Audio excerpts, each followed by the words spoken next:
participated teachers, and my dear friends. My name is Trishika, studied in class 4, wish to give a speech on Republic Day celebration.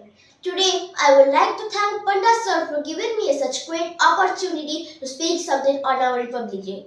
Today, we all are here to celebrate 75th Republic Day of our nation. It is very great and auspicious occasion for all of us.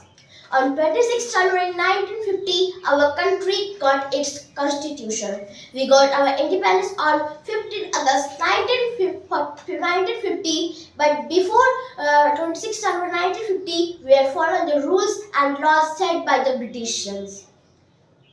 The constitution we have today has come into existence after many debates and amendments. On 26 November 1949, the drafting committee of Constitution was formed and Dr. B.R. Ambedkar was appointed as the chairperson of the committee. After a debate in both of the houses, the Constitution came into existence and we become a republic country.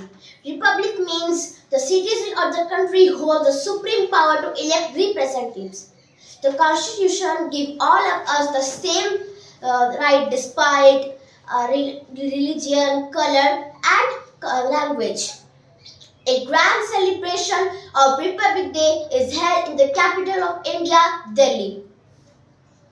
On this day, ceremonial parades take place at Rajpath in presence of President. The celebration starts at the gate of Rashtrapati Bhavan. The President of India unfurls the national flag and addresses the nation with Republic Day speech.